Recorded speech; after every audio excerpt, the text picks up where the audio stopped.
Maru merupakan salah satu karakter vital di serial Tengoku Daimakyo karangan Masakazu Ishiguro. Bagi kalian yang mengikuti anime ini, mungkin sudah tidak asing lagi dengan Maru. Karakter ini cukup menyita perhatian karena Maru memiliki kekuatan magis yang tak dimiliki oleh anak-anak seusianya. Nah, kali ini, saya akan membahas sosok Maru lengkap dengan siapa kedua orang tua serta asal-usul kekuatannya. Namun sebelum lanjut, saya mau ingatkan kalau konten ini mengandung full spoiler. Jadi jika tidak ingin terkena spoiler, silakan skip video ini. Dan jika kalian tertarik dengan penjelasan lengkap mengenai surga dan neraka di Heavenly Delusion, silakan lihat video kami sebelumnya. Nah, kalau sudah paham, mari kita lanjut ke pembahasan.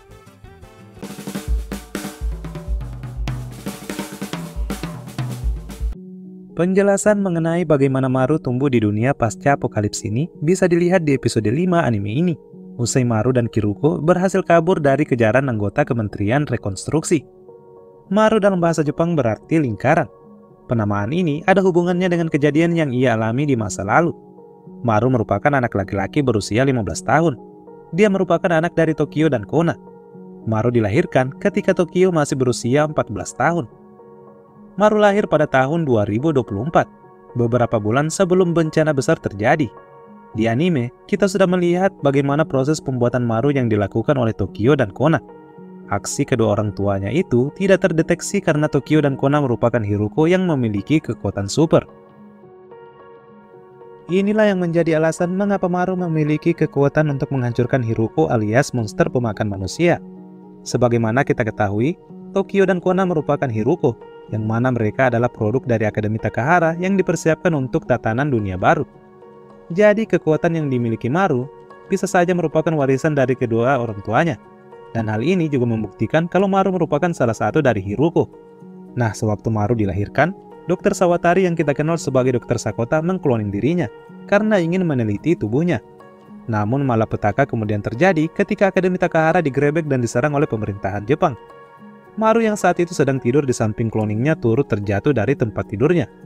Saat terjatuh inilah, Dr. Sawatari bingung yang mana bayi Tokyo yang asli dan mana yang bukan.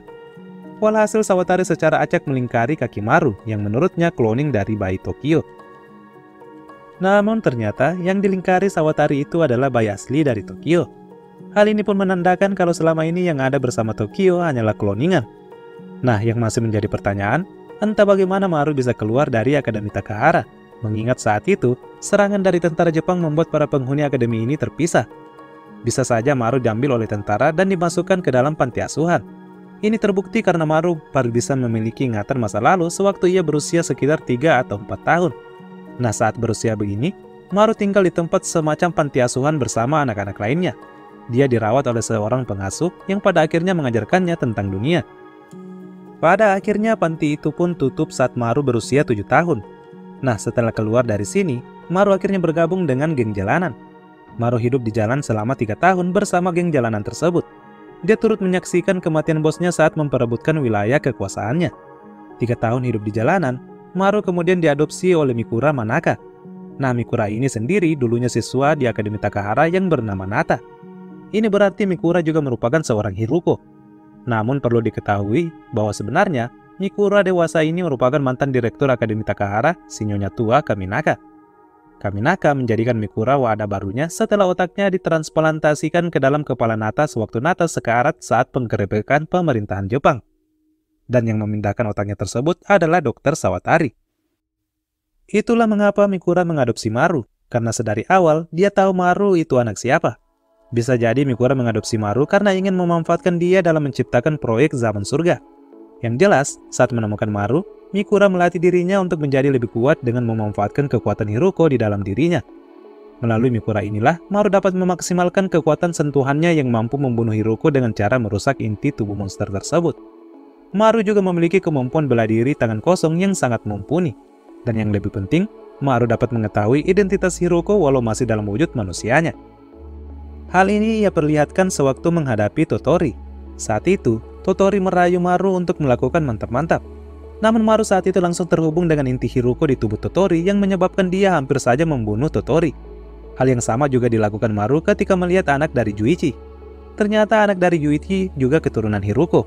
Setelah menguasai beberapa kemampuan super, Mikura kemudian mengutusnya untuk mencari surga dan orang yang mirip dengannya. Tentu saja Mikura merujuk Tokyo dan kembaran Maru yang bernama Yamato. Dan sebelum pergi, Mikura menyerahkan sejenis obat padanya yang sampai saat ini masih misterius. Perlu diketahui bahwa Mikura sendiri tewas setelah penyakit autoimunnya kambuh yang tentu saja jika meninggal akan membuatnya menjadi Hiruko. Mikura kemudian memiliki Hiruko untuk mengawal perjalanan Maru dalam menemukan surga. Nah, mungkin kalian sudah tahu bagaimana perjalanan Hiruko dan Maru yang saling mengisi ini. Yang jelas, pertemuan mereka terjadi di tahun 2039. Namun, saya mau menyinggung bahwa nantinya, Maru akan menghadapi seorang petarung tangan kosong yang untuk pertama kalinya membuatnya kalah. Petarung itu ialah Takezuka Michika, seorang siswi Akademi Takahara yang juga seorang Hiruko. Michika merupakan satu dari beberapa siswa yang masih belum menjadi Hiruko. Dia saat ini bekerja sebagai algojo Kementerian Rekonstruksi. Pertemuannya dengan Maru membuat semangat bertarung Michika kembali bangkit. Namun saat pertarungan kedua dengan Maru, Michika berhasil tumbang untuk pertama kalinya. Dari pertemuan dengan Michika ini jugalah Maru diberitahu kalau dia merupakan seorang Hiruko. Maru sempat mengelak, namun Michika yakin kalau omongannya itu tak salah. Nah, demikianlah asal-usul kekuatan Maru dan pembahasan singkat bagaimana perjalanannya di dunia apokalips ini. Sampai saat ini belum diketahui bagaimana Maru menemukan orang tuanya dan juga saudara kembarnya. Yang jelas saat ini, Maru sudah semakin dekat dengan tujuannya mengingat satu persatu rekan-rekan orang tuanya di Akademi Takahara berhasil ia temui. Nah, kalau begitu, sampai di sini dulu pembahasan saya. Sampai jumpa di postingan selanjutnya. Saya Admin Ruang Super, pamit undur diri.